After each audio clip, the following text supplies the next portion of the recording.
Hello छात्रों, Dikshansh edutech में स्वागत है आपका। दीक्षांश एडुटेक के माध्यम से विषय हिंदी में वर्ग 8 के विषय हिंदी में पाठ भिखारी पाठ का यह तीसरा पाठ आपके सामने प्रस्तुत है। पाठ 2, 1 और 2 ये पाठ जो है इसे 3 हिस्से में बांटा गया है। समय को देखते हुए, समय को ध्यान में रखते हुए ये 3 पार्ट में बांटा गया है, जिसका ये तीसरा पार्ट है। बाकी के 2 पार्ट का मैं एक बार रिकैप आपको देता हूँ, ध्यान से सुनने की आवश्यकता है। लेखक रविंद्रनाथ ठाकुर की यह रचना बड़ी ही उत्कृष्ट रचना है, जो समाज के 2 वर्ग, एक उच्च वर्ग और एक निम्न वर्ग, आर्थिक स्थिति से उच्च वर्ग और निम्न वर्ग के बीच एक ऐसे संबंध को दर्शाते हैं कि दोनों के बीच में एक धन से जो अमीर है वह मन से गरीब है, और एक मन से अमीर होते हुए धन से गरीब है। एक अंधी बुढ़िया है, जो कहानी आरंभ करते हैं कि एक अंधी बुढ़िया है जो प्रत्येक दिन सूर्योदय के बाद, सुबह होने के बाद अपने बच्चे को झोपड़ी में भोजन वगैरह करा करके और चली जाती है मंदिर के सीढ़ियों के नीचे खड़ी होकर के भिक्षाटन करती है, भीख मांगती है। जो श्रद्धालु मंदिर में पूजा करने आते हैं वो 2-4 पैसे, 1 पैसे, 2 पैसे, जो भी उनसे उनकी श्रद्धा में होता है वह दान करते हैं।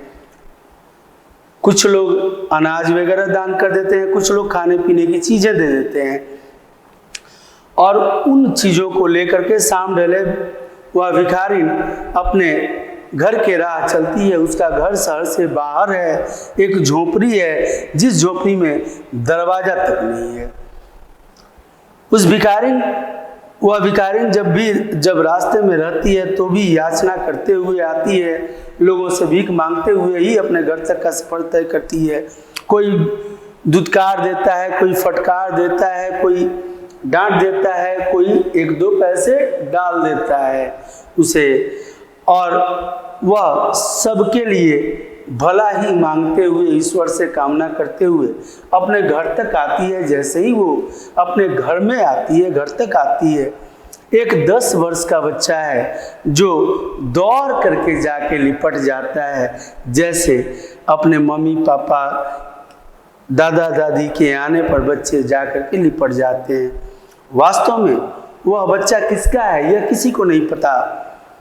5 साल पहले वह बच्चा उस अंधी बुढ़िया के गोद में देखा गया था, और तब से वह उसी के पास रहता है। वह बच्चा किसका है यह किसी को नहीं पता, परंतु अंधी बुढ़िया उसे अपने से बेहतर भोजन कराती है, अपने से बेहतर उसको पोशाक पहनाती है, और उसके जीवन की उन्नत कामना करती है। इसी उन्नत कामना के अंतर्गत वह जो भी पैसे मिलते हैं और भोजन, तो भोजन से ही उनका काम चल जाता है। लेकिन जो पैसे बचते हैं उसको वो एक हांडी में डाल रही है, हांडी में डाल करके वो ढक देती है। दूसरे तरफ लेखक यह धन से गरीब बुढ़िया की कहानी थी। अब एक दूसरा हिस्सा है इस कहानी का, जो शहर का एक धनाढ्य व्यक्ति सेठ बनारसी दास, जिनकी कोठी है और उनके कोठी पर प्रतिदिन भीड़ लगती है, बहुत से लोग आते हैं। आने का कारण यह होता है कि कुछ लोग तो कर्ज मांगने आते हैं और कुछ लोग अपनी जमा पूंजी वहाँ जमा करने आते हैं। एक मुनीम जी हैं जो उनके द्वारा दिए गए जमा राशि को उनके नाम पर अपने खाते में लिख लेते हैं और जमा कर लेते हैं। जब फिर उन्हें आवश्यकता होती है उन्हें पैसे दे दिया जाता है। सेठ बनारसी दास बड़े ही धर्मात्मा आदमी हैं, बड़े ही समाजसेवी आदमी हैं और लोकप्रिय भी हैं, क्योंकि उन्हें शहर का बच्चा बच्चा जानता है।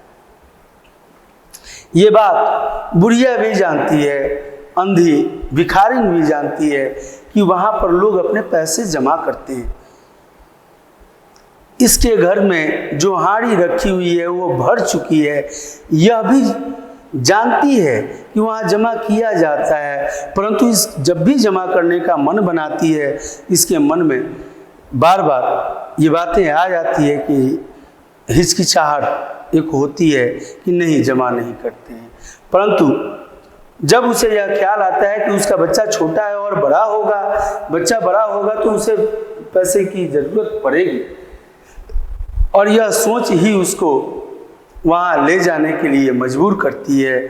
वह हाड़ी को उठाती है, अपने फटे आंचल में छुपा करके वो सेठ के पास लेके जाती है। सेठ के पूछने पर कि यह क्या है बुढ़िया, कहती है कि मेरा जमा पूंजी है, अंधी हूँ, गिन नहीं सकती, गिन लीजिए और जमा कर लीजिए। मेरा एक छोटा बच्चा है, वो बड़ा होगा, उसके लिए ज़रूरी होगा, उसी की भविष्य के लिए मैंने यह जमा किया है।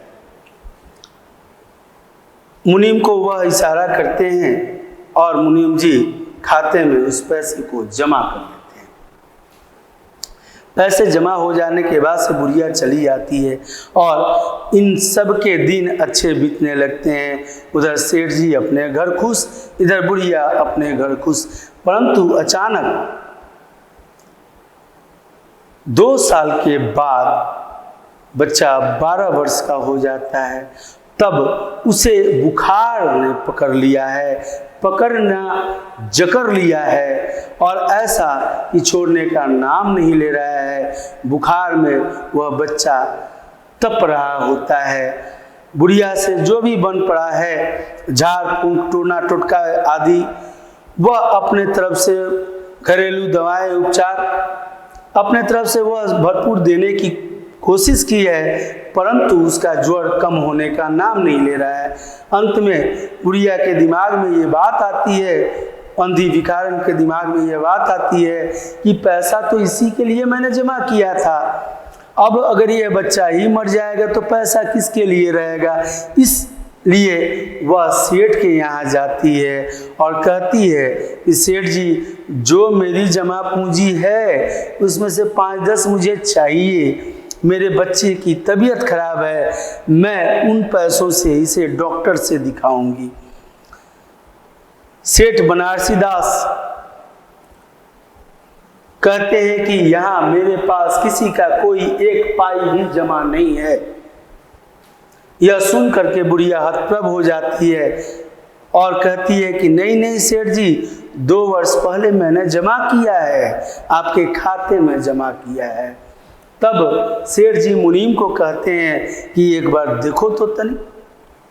बुढ़िया से नाम पूछकर मुनीम जी चेक करने लगते हैं और अंततः उनका भी यही निष्कर्ष होता है कि इस बुढ़िया के नाम का 1 पाई भी जमा नहीं है। इस बात पर बुढ़िया कहती है कि अरे भगवान से डरो, मैं तो भिखारिन हूँ, मैं तो भीख मांग के वो पैसे जमा की थी, मेरा बच्चा बीमार है। ठीक है, तुम मेरे पैसे नहीं दोगे मत दो, मुझे कुछ पैसे दे दो ताकि मैं उसका इलाज करूं, वह बच जाएगा तो जिंदगी भर मैं तुम्हारे गुण गाऊंगी। इतना करने के बाद भी अमानवीय प्रवृत्ति को दर्शाते हुए सेठ बनारसी दास उसे धमकी देते हैं कि तुम भागती है या नौकरों को बुलाकर भगा दूं। इस बात पर बुढ़िया अपना अपमान बोध करती है और उठते हुए लाठी से ठेंग करके उठते हुए वह कहती है कि अच्छा भगवान तुम्हें बहुत दे। यह उसका वरदान नहीं, अभिशाप होता है। जिस अंधी भिखारिन बुढ़िया के मुंह से किसी के लिए बुरी शब्द नहीं निकलते, वह तो दिन भर सबको दुआएं देते चलती है, वह बुढ़िया अब आज बनारसी दास को श्राप दी है। और यह श्राप कितना फलित होता है, शायद इसी वजह से कि वह पैसे जमा लोग करते थे, लेकिन बुढ़िया अपना पैसा जमा करने नहीं आती थी। हिचकिचाहट शायद इसी वजह से थी उसके मन में कि कोई बेईमानी न कर ले, और वो हो गया था उसके साथ तो धोखा बनारसी दास ने किया था, जिनके पास एक बड़ी सी कोठी, वह धर्मात्मा व्यक्ति, उनके पास किसी चीज़ की कमी नहीं, और वह भीख मांगने वाली बुढ़िया का पैसा बेईमानी करना चाहते थे।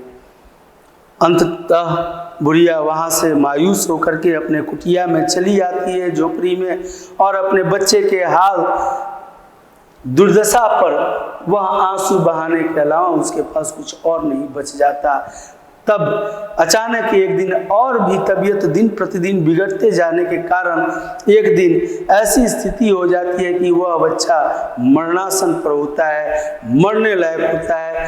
अब अगर उसे इलाज न मिला तो निसंदेह वह बच्चा मृत्यु को प्राप्त करेगा। ऐसी स्थिति में फिर बुढ़िया के दिमाग में एक बात आती है कि अगर बच्चा मरना ही है, मर ही जाएगा, तो क्यों न सेठ के दरवाजे पर ले जाकर के मैं अपने बच्चे को मारूं, और मैं अपने बच्चे को मरने के लिए छोड़ूं, और जैसे ही ये बच्चा मरेगा, मैं भी तो तप रही हूँ, जल रही हूँ, मेरा बच्चा कुछ खा नहीं रहा है, कितने दिनों से बीमार पड़ा हुआ है, सेठ भी बेईमान आदमी, हमारा पैसा रख लिया है।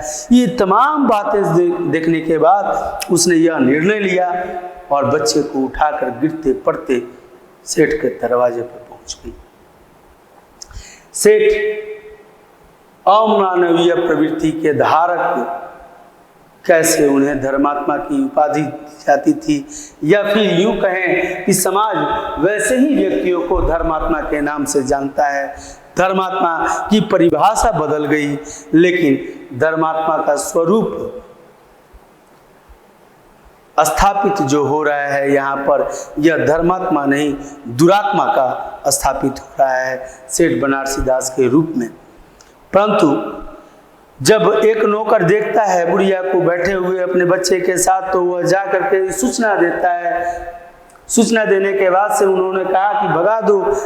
नौकर आता है, भगाने की बात करता है, लाठी दिखाता है, मारने की बात करता है, फिर भी बुढ़िया कहती है कि नहीं, अब तो मेरा बच्चा मर ही रहा है भाई, मैं जी के क्या करूँगा, मार दो, खत्म कर दो, क्यों चोट दोगे, दुनिया से ही भेज दो। वो हटने को तैयार नहीं होती है, नौकर का हाथ नहीं उठता उसके ऊपर। पुनः वो बनारसी दास सेठ को जाकर के बोलता है कि वो अब जाने का नाम नहीं ले रही है। तब बनारसी दास स्वयं आते हैं बाहर, और आकर के जैसे ही देखते हैं उस बच्चे का चेहरे पर नजर पड़ते ही उन्हें अपना मोहन, अपना बेटा याद आता है, जो आज से 7 साल पहले कहीं खो गया था।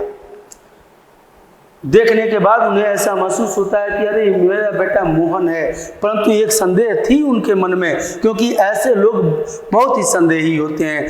विश्वास जिसको स्वयं पर नहीं होता वह भला दूसरों पर क्या करे। ऐसी ही सेठ की कुछ स्थिति थी। वह बच्चे को देख करके ये समझ तो गए थे कि वो हमारा बेटा है, बेटा जैसा है, लेकिन मेरा ही बेटा है यह जानने के लिए उन्होंने जा करके देखा। उसके पांव पर, उसके जंघा पर एक लाल दाग था। दाग तो मिलता है इन्हें, लेकिन थोड़ा बड़ा हो गया रहता है। बड़ा क्यों ना हो, दाग बड़ा होने का कारण है जब बच्चे का उम्र बढ़ेगा, शरीर का कद बढ़ेगा, तो दाग भी शरीर पर जो था वह भी बढ़ेगा। और देखते ही वह समझ जाते हैं कि ये मेरा बेटा मोहन ही है। अब उसे उठाते हैं गोद में और लेके जाने लगते हैं अंदर। यह अंधी बुढ़िया का बांध टूट जाता है।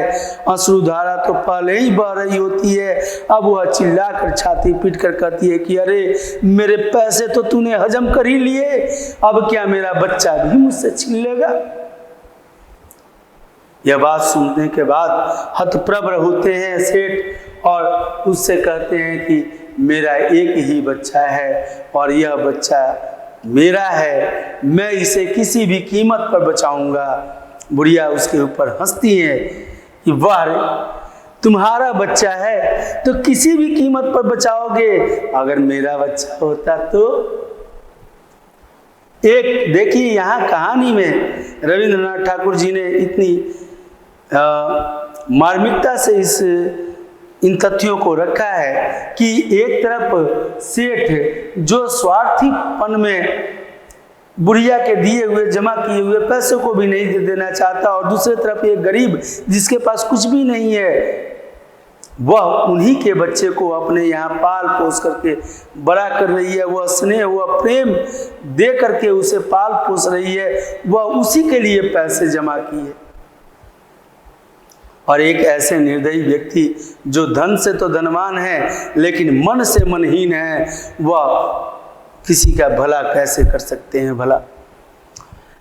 परंतु बनारसी दास लेकर के बच्चे को घर में चले जाते हैं। बुढ़िया भी कुछ समय तक वहीं पर रोती रहती है, फिर उठ करके अपने कुटिया में चली जाती है। उसके पास और कोई उपाय भी नहीं था। वह अपने हृदय में ये बात सोच रही कि चलो बच्चा बनारसी दास का ही सही ठीक तो हो जाए। उसके अंदर की ममता यही गुहार लगाती है।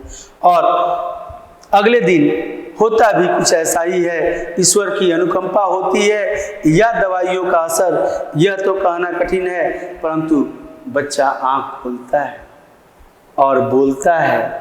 सबसे पहला कथन उसके मुंह से यही निष्कासित होता है कि माँ।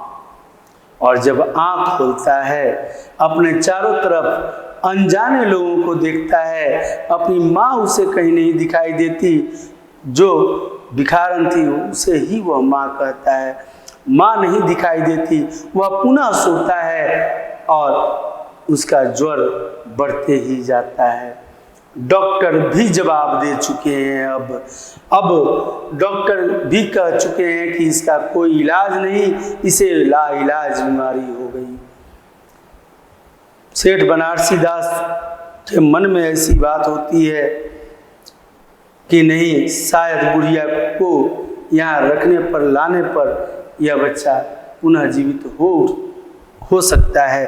अब आगे की कहानी पार्ट 3 में भिखारिन ने उत्तर दिया। भिखारिन के पास जाते हैं अपने फीटन कार्ड से और जा करके भिखारिन से कहते हैं कि चलो, मेरा नहीं तुम्हारा बच्चा मर रहा है, वो तुम्हें खोज रहा है, बार बार तुम्हारा ही नाम ले रहा है, माँ माँ कह के तुम्हें बुला रहा है।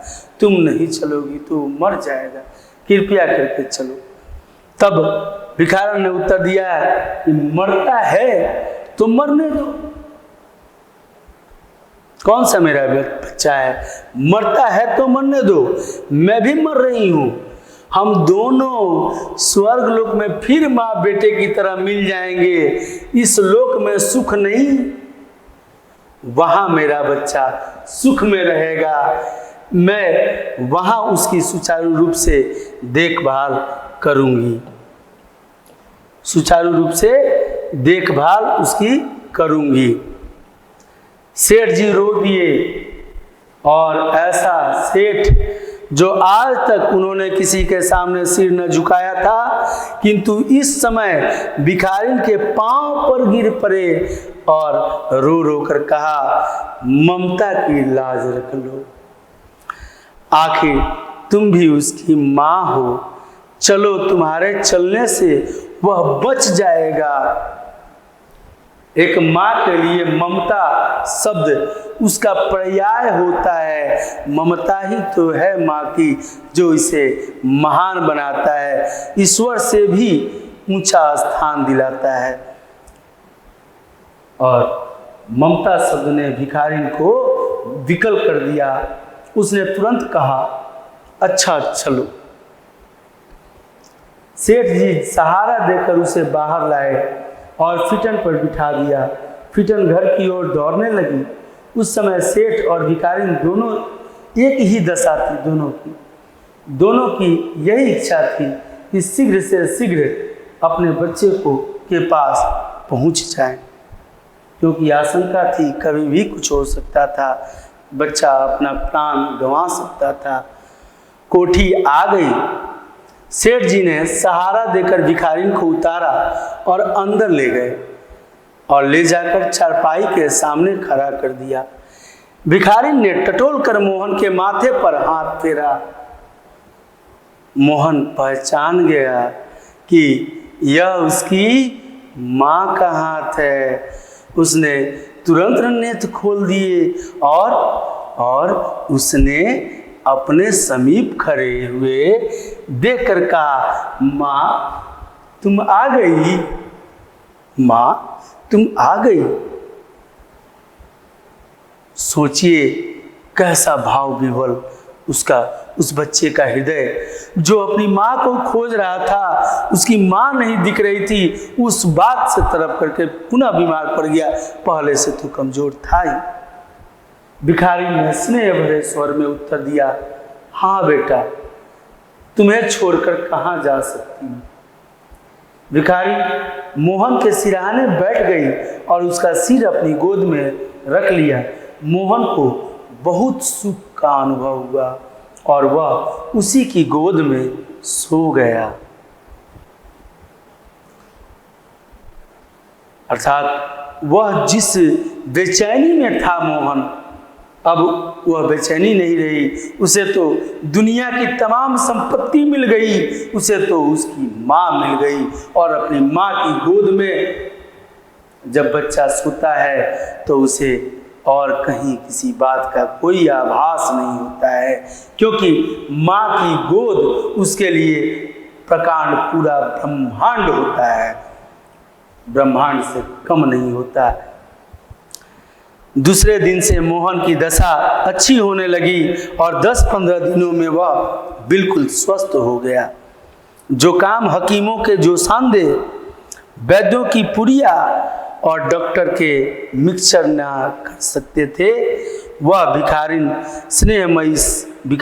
स्नेहमयी सेवा ने पूरा कर दिया था। उस मोहन को ठीक कर दिया था। उस मोहन को बीमारी के लिए दवा तो मिला, लेकिन वह स्नेह नहीं मिल रहा था, जिसके वजह से उसकी तबीयत खराब चल रही थी, तबीयत ठीक नहीं हो रही थी। अब जब माँ मिल गई और माँ का गोद मिला, स्नेह मिला, बच्चा ठीक होने लगा और 10-15 दिन में ठीक हो गया पूर्णतः।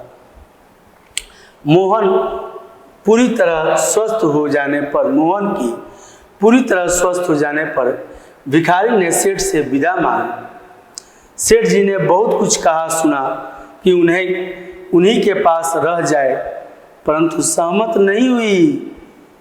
विवश होकर उसे हृदय में चोट लगी थी, क्योंकि वह जिस विश्वास के साथ जमा की थी, वह कोई डॉक्यूमेंट, कोई खाता बही का कोई नंबर या कुछ भी उनसे वापस नहीं ली थी। अपने पैसे के बदले उसने अपना, एक तो पहले ही अंधी थी, अपना अंधविश्वास भी किया सेठ के ऊपर, और सेठ ने तब उसके साथ बेईमानी की।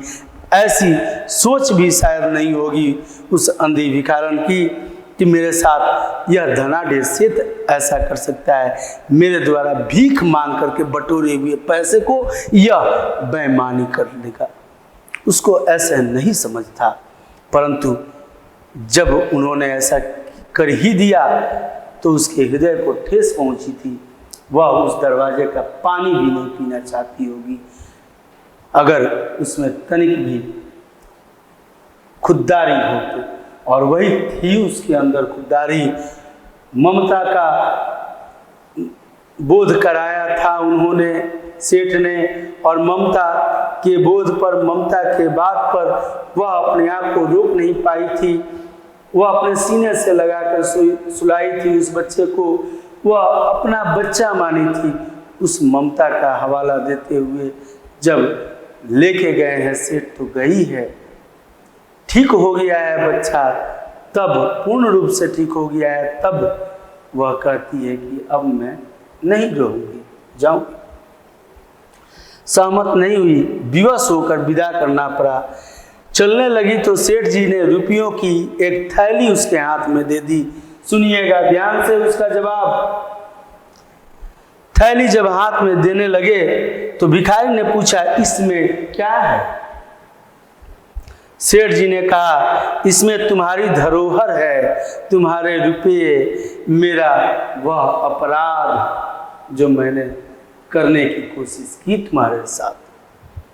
भिखारी ने बात काट कर कहा, यह रुपये तो मैंने तुम्हारे यह रुपये तो मैंने तुम्हारे मोहन के लिए ही इकट्ठे किए थे, उसी को दे देना। हाय, कौन बड़ा दानी, वह धनवान या यह भिखारिन?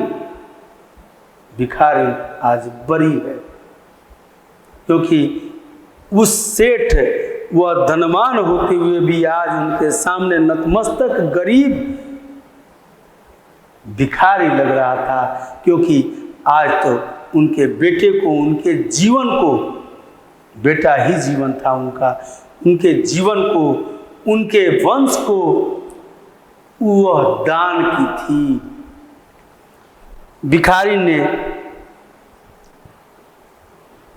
ने वह गठरी वहीं छोड़ दी और लाठी टेकती हुई चल दी। उसके नेत्रों से अश्रु बह रहे थे, किंतु वह भिखारिन होते हुए भी सेठ जी से महान थी। इस समय सेठ याचक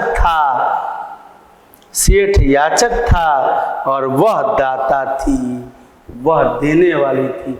याचक छात्रों उसे कहते हैं जो कुछ मांगने के लिए याचना करता हो, और दाता उसे कहते हैं जो देता हो। यहाँ पे भिखारी याचक नहीं, वह प्रतिदिन दिखाई दे रहा है इस कहानी के माध्यम से कि सुबह से शाम तक वह याचना ही करती रहती थी, परंतु वह तो अपने घर को, अपने आप को भोजन देने के लिए, इस शरीर को भोजन देने के लिए यह जिंदगी मिल गई थी उसे, तो उस जिंदगी को जीने के लिए वह याचना करती थी। लेकिन यहाँ तो सेठ धनवान होते हुए भी किसी के मरने की बात सुन के भी उसके द्वारा जमा किए गए पैसे को देने से इनकार करके महान पाप का घोतक बनते हैं। अतः सेठ आज याचक के रूप में खड़े हैं और वह भिखारी जो याचना कर करके दो एक पैसे मांगती फिरती है, वह दाता है और वह दी है। वह जो दान की है अपने जीवन भर की पूंजी, उस बच्चे का 5-7 वर्ष तक का भरण पोषण, ममता, प्रेम, यह सब कुछ जिसका कर्ज शायद बनारसी दास जैसे कई सेठ नहीं उतार सकते अपने जीवन भर की कमाई से भी, वह उसने दिया था। अतः वह महादानी थी। आशा करते हैं छात्रों आप लोगों को यह पाठ बहुत ही अच्छा लगा होगा। इस पाठ का मर्म जो है उसे समझते हुए हमारे समाज में जो ऐसे विस्थापित लोग हैं, जिन्हें जो समाज के मुख्य धारा से नहीं जुड़े हुए हैं, उनके साथ कभी अहित तो स्वयं करें ही नहीं, बल्कि उनके हित की रक्षा हो ऐसा ही बोध रखें अपने हृदय में, अपने मन में, और वैसे लोगों की सहायता जरूर करें। ईश्वर आपको अवश्य देगा।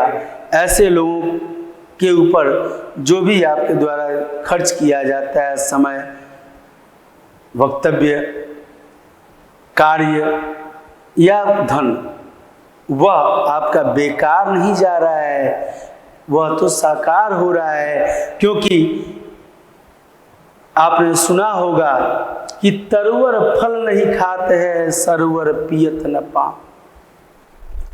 कही रही संपत्ति सचही जात सुजान।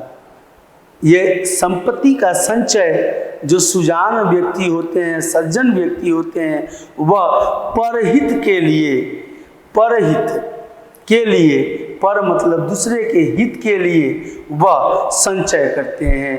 तो दूसरे के हित के लिए जो संचय करते हैं वह परोपकारी होते हैं, वास्तव में वही धर्मात्मा होते हैं। और धर्मात्मा बनने से परमात्मा को अच्छा लगता है, और परमात्मा वैसे ही लोगों की आत्मा की बात सुनते, समझते और करते भी हैं।